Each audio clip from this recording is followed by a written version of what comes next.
aujourd'hui, on va discuter d'un sujet qui nous tient à cœur, c'est-à-dire le code vestimentaire. Tout le monde a leur opinion. Oui. Tout le monde est d'accord ou pas, ou partiellement.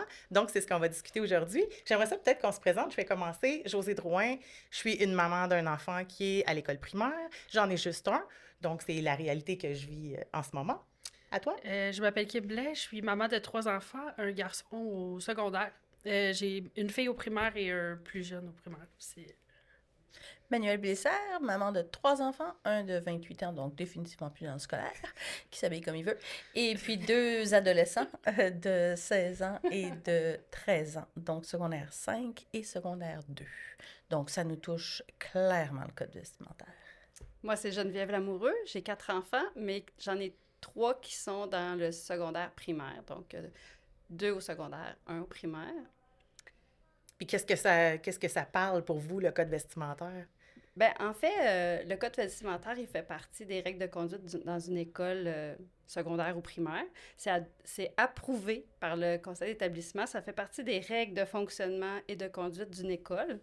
Donc, souvent, ça se retrouve dans l'agenda de nos élèves qui prennent bien sûr le temps de lire. Hein? On est tous d'accord sur ça. Le signer aussi, oui. Et les parents aussi en prennent tout le temps connaissance à chaque année? Alors, ben pour moi, le code vestimentaire, ça a été un grand sujet, justement, dans notre école secondaire parce que nous, on avait un polo obligatoire en haut, puis en bas, c'est comme un pantalon exempt de trous et pas de leggings. J'en rêve. Puis, justement, donc, nous, on était en train de travailler sur ce code-là parce que, bon, il y a plein de choses qui changent. Mais moi, mon opinion personnelle, parce qu'on est là pour là, c'est surtout d'avoir un code vestimentaire qui est égal pour les femmes et les hommes. Donc, il n'y a pas d'iniquité, tu sais, que la règle soit la même, peu importe ton sexe, peu importe ton âge aussi. Donc, la longueur d'un short devrait être la même si c'est un homme ou une femme. Ça ne devrait pas avoir d'impact. Mm-hmm. Est-ce que vous avez des situations que vous avez vécues avec vos enfants qui... Ben, moi, c'était à l'école de mon garçon, l'été passé, à la fin juin, fin mai, début juin, là, où il y a les canicules qui commencent maintenant. On a eu une situation où la direction de l'école nous informe qu'il y a une dizaine d'élèves qui ont été retournés à la maison parce que les shorts n'étaient pas de la bonne longueur. Évidemment, on pose la question, est-ce que ce sont des garçons ou est-ce que ce sont des filles qui sont faites retourner à la maison? Et on n'a pas de réponse de la direction parce qu'ils ne veulent pas se mouiller. Mais évidemment qu'on comprend que c'est majoritairement des filles qui ont été retournées à la maison. Donc, on prive les jeunes filles d'éducation parce que leurs shorts sont trop courtes parce qu'il fait 40 degrés dehors. Et Moi, dans l'école, parfois aussi, excuse-moi de te couper, mais c'est souvent ça aussi. Oui, là, mais les écoles ne sont pas toutes climatisées. Non, exactement. Puis des écoles même ventilées comme il faut, il n'y en a pas beaucoup. Là. Puis moi, j'ai la chance d'avoir une école secondaire qui est ventilée comme il faut, mais pas climatisée, évidemment. Puis là, on parle d'élèves qui sont là pour apprendre, qui ont chaud, puis qui se font retourner à la maison parce que les shorts sont 2 cm trop courts. Puis il y a aussi, aussi l'enjeu des enseignants ou du personnel qui devraient aussi répondre au même code vestimentaire. Parce que, tu sais, c'est comme... Les bretelles à 2 pouces là, devraient s'appliquer également aux enseignants. Clairement. Au personnel scolaire ainsi qu'aux enfants. Mais il y a aussi toute la question des élèves. Tu sais, les élèves qui sont en questionnement d'identité de genre, etc., il faut l'appliquer les mêmes règlements. Tu sais, la jeune fille qui va arriver, par exemple, avec un chandail bedaine qui n'est pas toléré, là, le terme chandail bedaine, pas sûr que ce soit très technique, mais qui serait... On parle de crop top aujourd'hui. Ouais, les crop tops, je sais pas trop, là, mais les t-shirts, moi, qui cachent pas complètement le petit bourrelet. Mais tu sais, tous ces jeunes filles-là, par exemple, qui vont porter ce t-shirt-là, où on va leur dire, non, là, tu vas te mettre quelque chose par-dessus.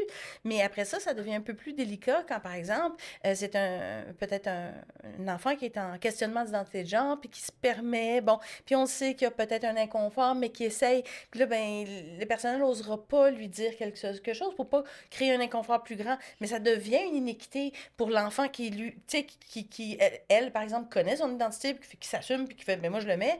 Ben là, si on le dit pas à l'un, on devrait pas le dire à l'autre, puis si on le dit à l'un, on doit le dire à l'autre. Donc, il faut vraiment avoir une équité. Mais là, je pense qu'on est aussi dans une espèce d'équilibre qu'on essaie de trouver dans toute cette société qui est changeante. Fait que ça devient complexe, puis c'est de là que moi, je prône vraiment ce fameux polo ou ce fameux T-shirt, au moins dans le haut. Le demi-uniforme. Oui, le demi-uniforme, parce que on simplifie tout ce questionnement-là, toute cette identité-là du jeune, où tu te dis, ben ils vont aller le chercher autrement. Tu sais, moi, j'étais dans une école privée où j'avais pas le choix, puis ça nous a jamais empêché d'exprimer notre identité, de porter un uniforme. Fait que je me dis, ben, puis on portait le complet, là, avec la jupe carottée, dans le bon la vastringue, puis les loafers, puis tout. Mais ça ne nous empêchait pas de s'exprimer qui on était, sauf que au moins, ça empêche cette possibilité d'inéquité, surtout dans la société en ce moment où on a de la difficulté à trouver. Les salles de bain, on fait quoi? Non. Le linge, on fait quoi? Le code vestimentaire, on fait quoi? Ça simplifie les données. Mais en fait, tu sais, si le code vestimentaire, il est clair, donc, si, exemple, là, le chandail qui laisse voir la peau est interdit, il n'y aura pas d'iniquité, étant donné que tu sois pas dans le code homme, vestimentaire, femme. mais dans l'application. Je pense que aussi il y a une problématique où il y a des professeurs qui vont dire que la peau des jeunes filles qui est visible va déranger, mais pas celle des garçons. Je veux dire, la peau des gars, c'est pas grave, ça. Oui, c'est ça. C'est qu'il y a une iniquité aussi au niveau du genre de l'élève qui porte le vêtement, que ce soit un uniforme ou non. On s'entend un polo, ça se détache. Une jupe, ça se roule. Oui, c'est ça, on les faisait jupes. ça, nous, dans notre Puis, temps. je pense qu'il y a vraiment une grosse iniquité à ce niveau-là où on va pas voir le corps de l'élève de la même façon si c'est une jeune fille, un garçon ou même un élève non-binaire. Puis je pense que ça l'amène un certain inconfort aussi dans l'application, probablement. Parce que de ce que j'entends, puis de ce que j'entends ici et à l'extérieur, c'est souvent à géométrie variable au niveau de l'application. Est-ce que les profs, certains, sont moins à l'aise, un peu comme Manu, tu disais, de dire à un élève qui n'est pas trop sûr de son identité de genre, « Hey, toi, non, tu mets pas ça. » Il va peut-être faire, « Ah, ben non. » Mais la fille, elle, oui. Puis au même principe qu'un garçon qui décide qu'il veut mettre la jupe, là. Ben, y a-tu le droit de mettre une jupe si la fille a le droit? C'est ce que je dis, c'est que l'élaboration du code vestimentaire en soi ne semble pas être très complexe. C'est plus dans l'application, dans le jour après jour. T'sais, dans le concret, c'est dans l'application, je trouve que ça se complique un petit peu plus. Puis tu as tout le questionnement de, bon, par exemple, un enfant qui a des besoins particuliers ou qui a une difficulté, est-ce qu'on va l'adresser ça? Est-ce qu'on choisit cette bataille-là versus une autre? Est-ce qu'on choisit ça? Est-ce qu'on va choisir de sévir là-dessus parce que là, c'est peut-être pas notre priorité aujourd'hui? Alors que si on a le code vestimentaire devient... Oui, c'est sûr qu'il va quand même en avoir, là, mais, tu sais, par exemple, s'il y a un trou dans le pantalon, mais ça devient moins pertinent. Mais là, moi, je tiens à préciser que quand je parlais des shirts là, de l'année passée, des jeunes filles qui ont été renvoyées à l'école secondaire de mon garçon, il y a un haut obligatoire. OK. Puis le bas doit être approprié. Tu sais, les shorts doivent être assez longs et tout. Là, il y a vraiment un règlement par rapport à ça, les jupes, un minimum. Mais on a le haut, mais on a quand même la problématique du bas. Là. Tu sais, on a un polo pour tous ou un T-shirt à l'effigie de l'équipe de sport, mais il y a la problématique du bas. Puis là, qui doit déterminer aussi qu'est-ce qui est acceptable ou non? Surtout dans les changements climatiques qu'on est en train de vivre en ce moment, qu'est-ce qui est acceptable ou non? Est-ce qu'on va demander à tous les élèves de porter des pantalons longs alors qu'il fait 45 degrés dehors alors qu'il doit faire 70 degrés à l'intérieur? Là? Qui doit déterminer ça? Alors, il faudrait qu'il soit plus détaillé dans la plus détaillé, oui, mais aussi à qui revient la charge et le pouvoir de oui, le exactement. faire Est-ce que c'est que l'école? Est-ce que c'est... Là, c'est des décisions qu'on prend en CE, évidemment, mais on le sait tous, dans les CE, on nous apporte des projets de code de vie. On nous apporte des projets de code de vie, mais combien de fois est-ce qu'on a essayé de changer ce genre de choses-là et on n'a pas été capable parce que la direction pousse un peu trop son point ou finit par décider ou passer à côté? L'uniforme à l'école de mon garçon, on se l'est fait un petit peu passer à côté, là. Puis souvent, je pense que c'est dû à un inconfort, puis... j'ai senti aussi de mon enfant, comme je disais, il est au primaire, donc je vis pas le demi-uniforme du secondaire dans ma petite ville.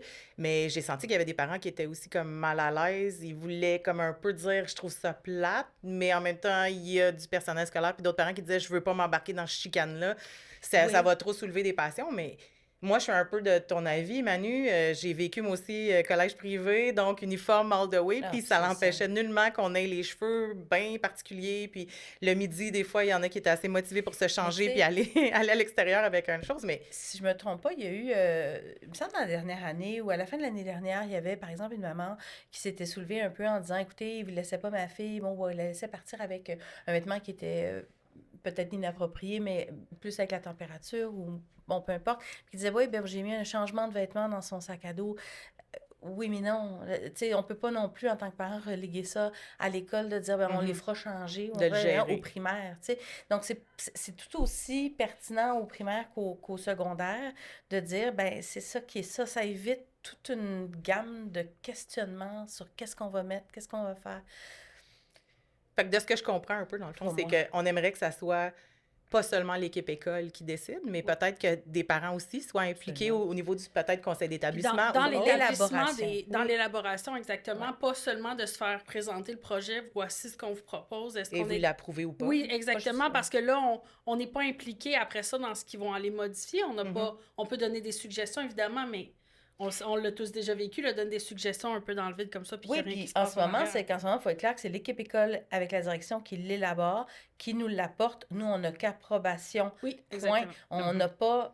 Modification. On ne peut Pas pas de faire de modification. modification. C'est simplement, on l'approuve, oui ou non. Donc, bien souvent, en conseil d'établissement, on n'a pas beaucoup d'autres options que de Non. l'approuver parce que là, ça doit être soumis, ça doit être mis dans les C'est ça. agendas, ça doit être signé. Mais doit ça être- dépend. Si en tant que conseil d'établissement, on se dit qu'on va mettre notre pied à terre puis refuser le projet comme il nous l'est présenté si on n'est pas d'accord, mais là, après ça, c'est rare. l'entente avec la direction Mhm. qui peut être moins bonne, mais ça dépend. En tant que conseil d'établissement, je pense qu'on a le devoir de mettre notre pied à terre quand quelque chose ne fonctionne pas. Puis quelque chose qui ne plaît pas à l'ensemble des parents ne plaira pas au reste des parents qu'on représente.